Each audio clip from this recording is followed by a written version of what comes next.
It would be very interesting to hear your opinion on the current situation in China. Could Trump and his team deal with it during his second term? Thank you. Right. And here again we need Trump, as if he's the only man on Earth. There are more than 8 billion primates on the planet, and yet you ask one man to deliver us from all evil, single-handedly. Isn't it a bit too much to ask? It can't be done, you know, but he's compelled to face the music nonetheless. The thing is, it's not up to Trump to actually beat down Fascist China, because Fascist China will fix itself on its own.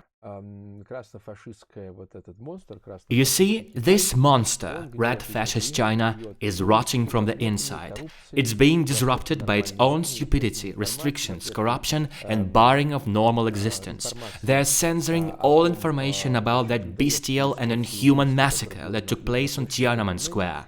You're not allowed to speak the truth about the knobs of their fascist party leaders who guide Red China, and so on. A few months ago, their own party members attempted to eliminate dictator Xi. Alas, this plot didn't work out, but it doesn't really matter. Even if they bungle their second or even third attempt, the fourth or fifth will do the trick.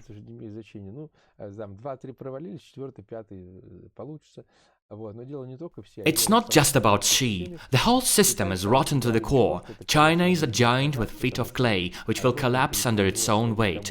They're throwing thousands of these tower blocks that would barely be fit for cockroaches. It's not architecture at all, just 300, 400 or 500-story slabs stacked on top of each other with a handful of square feet per person. Hundreds of floors crammed with God knows what. Yes, they breed without measure, but even such a rate is not enough. And it's all junk. China was famous for its marvelous porcelain and silk. Nowadays, I'm afraid to say, Chinese ceramics and silk are total garbage. Let's not even start on their cars. Hell, practically everything that comes from China is rubbish. If you're buying it, you're only defrauding yourself. You're wasting your money to sponsor their fascist regime.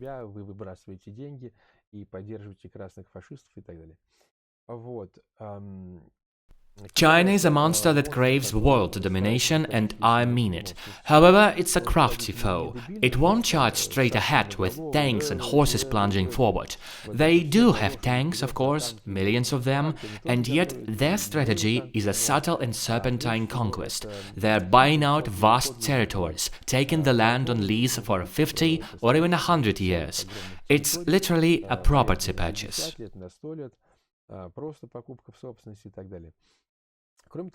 Besides, China's deliberately destroying industrial production all around the world, in both Russia and the United States. Years ago, when the Western countries, Europe and the States, were setting up production in Russia, it was about building a factory and hiring Russians for positions.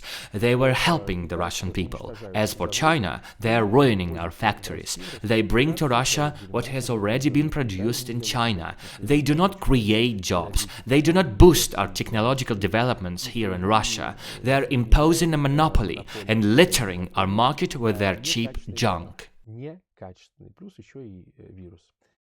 Cheap junk and viruses. I will remind you of the leakage from the Wuhan laboratory, when China lost its coronavirus that eventually killed tens of millions of people across the globe, including Russia. This was a modified, lab-engineered virus, and China is still to answer for that. They remain unpunished because politicians are lacking of will and bureaucrats have no honor to act. In China, they've got a whole swarming funny farm of nationalists. Though the very sound of it, Chinese nationalists, makes me laugh. They look so damn comical, odd and grotesque. And these degenerative goofballs and terrorists, so-called nationalists, they're making bids for Russia. They're yearning to conquer our land. These are their official statements. They make no bones about it. The Chinese authorities were even forced, in order to maintain decorum and conceal their real intentions, to shut down certain online communities where subscribers were talking about it openly. However, they faced no legal consequences for claiming our land in such a fashion.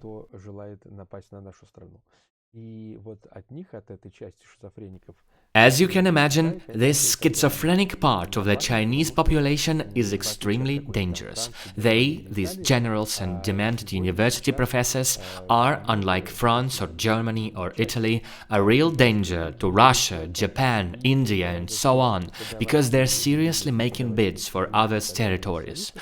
This is especially the case for Taiwan, since they're constantly threatened by this heavy-weaponed war band.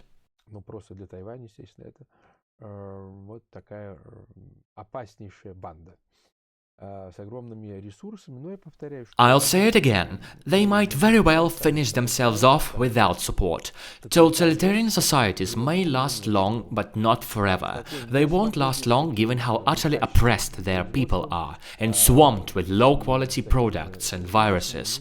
Xi, the dictator, just like Ceausescu, is but a mortal man. He'll either croak in a pool of piss like Stalin, or be done in like Ceausescu. What was Ceausescu's approval rating? 100%, 146%, or even 180% didn't save him. He and his wife, that ugly old bitch, were kissed off just like that, right in their fur overcoats they bought with money they stole from the people. It's ridiculous to suggest that she will live for 150 years.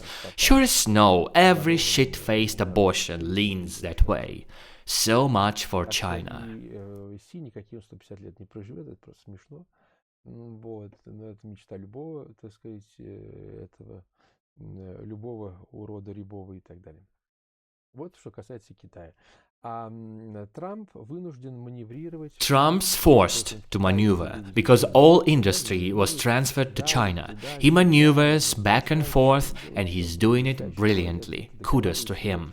And, if and when required, he bargains. And the Chinese miscreants follow suit. They understand after all that they aren't sitting pretty, so they're forced to avoid unnecessary escalation with Trump.